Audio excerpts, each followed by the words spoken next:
Good morning, Bucknutters. It is a festive December 24th, 2015. I am Dan Rubin. This is the Bucknuts Morning 5. It's a holiday for some, but not Steve Wiltfong. It's Thursday, 24/7 Sports Director of Recruiting, here to join us while others prep for their family or whatever. Steve, how are you on the eve of what should be a vacation for you? Good morning, Daniel. I'm actually prepping for this Curious George Christmas that's coming on the PBS channel here at 8 a.m. We're doing the show at 7:37 local time, and I'm fired up to be on talking Ohio State recruiting. It's getting exciting here. We have a lot to talk about. I think could be some good news coming today, some more good news coming down the stretch with Ohio State perhaps coming from behind here to win a blue-chip recruiting battle. So lots to talk about this morning. I think we all have our priorities in order, and our expectation is everyone will table their listening of the BM5 until they soak up Curious George. Third parenting coming up in about 22 minutes now for Steve. Let's start with the news that kind of started to trickle out yesterday.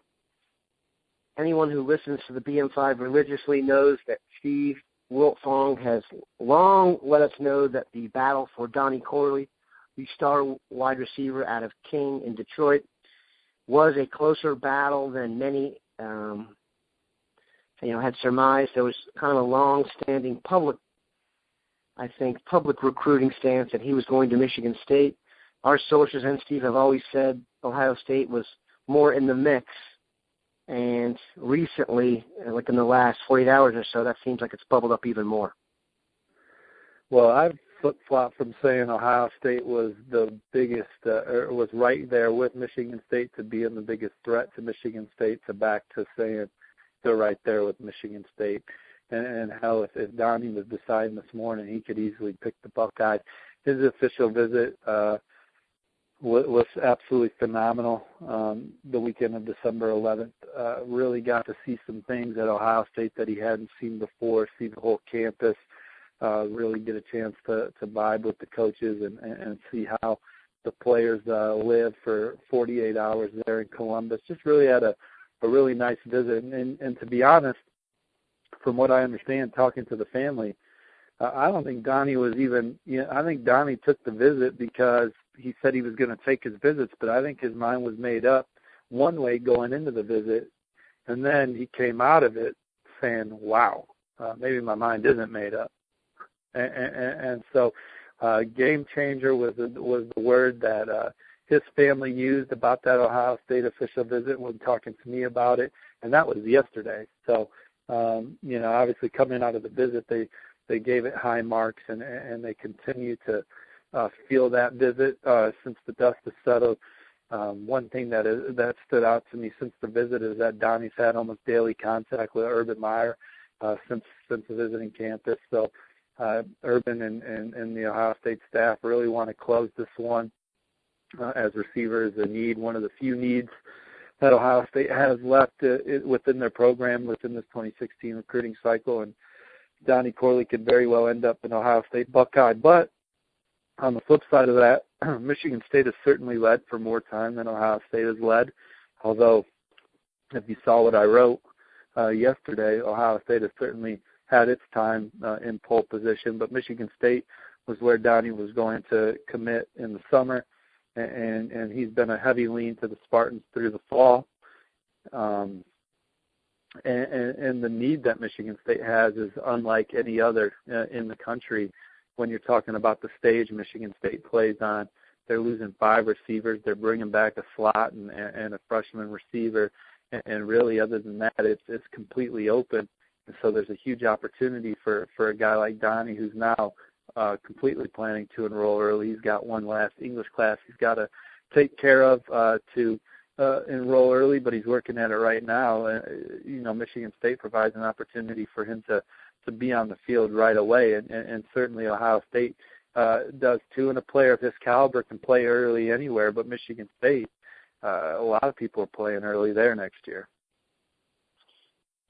Logistically, Corley is expected to announce when? he's announcing at the U.S. Army All-America Bowl, and that's on January 9th, and then he would enroll probably that following Monday. Wow. So, well, that's really interesting. Just for everyone here, can you give a kind of a pocket scouting report on Corley? I know I just looked today, he was named to the USA Today's first-team All-American team. He and Nate, hyphenated last name, is going to Florida. What are your thoughts on Corley as a player? Well, he had a special senior year, caught the game championship pass with triple zeros on the clock to end his Detroit King career in style. That was a phenomenal play. Was the Michigan Player of the Year. I'm not sure what his stats were. I know he had 10 interceptions. You're talking about a two-way standout that never leaves the field. He's super smooth, a tremendous route runner, great hands, hard worker. I mean, you talk to college coaches, that's one of the things that really stands out about him. Donnie Corley's a guy, he camped at Eastern Michigan this summer. He already had over 20 offers and camped at Eastern Michigan just to get work in.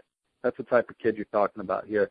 He's an absolute football maniac, loves playing, loves competing, and loves to work. And so how big is he? That's it. Oh, he's got. Well, they list him at 6'3". You've seen him in person. Yeah, he's not slight in stature. You know, he's got some meat on his bones. He's got some muscle on him. He's listed at 6'2.5", 182. He may weigh more than 182. He's definitely got some physicality to him. You know, some of these guys come in and look like string beans or definitely need to be developed. And Donnie will certainly take another step forward in the weight room, but he's really done a nice job. One of his coaches told me he put on 12 pounds of muscle from his junior year to his senior year. When I met him, he was a string bean as a sophomore. Was one of the best receivers at a combine in Indianapolis called Best of the Midwest that traditionally brings out some really good players. Jonathan Cooper, that was part of his breakout weekend, was the Best of the Midwest. Actually, 2 years ago, the same place where I first saw Donnie Corley compete. So Donnie's really come a long way in the physical department, but he's always been a guy that knows how to get open and reliable catching the football. So Ohio State already has a commitment from Austin Mack. If they were to receive a commitment from Corley, do you think that would affect in any way their recruitment of Coconut Grove, Florida standout Benjamin Victor, who's not expected to graduate early? Well, I suppose you could speculate that it could, but I haven't heard. You know, everything I'm hearing so far, or to this point, is that Ohio State leads. But hell, I mean, last week I was saying everything I heard. So right now, leads or tends to have me leaning towards Michigan State leading for Donnie Corley, and a week later I'm singing a different tune now. So you never know. You never know what one thing an assistant coach or head coach is going to say to a prospect or his family that's going to kind of flip a trigger and get that brain churning, perhaps in a different direction. But right now Ohio State continues to be in a good position. One thing Ohio State really does is they just do an outstanding job of being in constant communication with the prospect, whether it's Zach Smith recruiting Donnie Corley or Benjamin Victor. You get Urban Meyer involved. You have your off-field staff who's very much involved. Your area recruiter, Kerry Combs, really loves competing in Detroit for recruits. Absolutely freaking loves it. And so Ohio State, they're going to, when they are in the lead for a prospect, they're doing everything they can to bring it home. Speaking of Corley, I want to kind of segue into this. When he visited, another important possible prospect was on that visit, and that's Dwayne Haskins, the quarterback out of Potomac Bullis in Maryland. Do you think it's possible that Haskins and Corley have some kind of future setup together, and that's one of the things that maybe help turn Corley, or this is purely a Corley family decision? Well, I don't think Corley is going to be impacted by, and he's not a package deal with anyone, but certainly being able to go play somewhere where you're comfortable with the guys in the locker room is naturally going to be an element. And he knows people in the Michigan State and Ohio State locker room.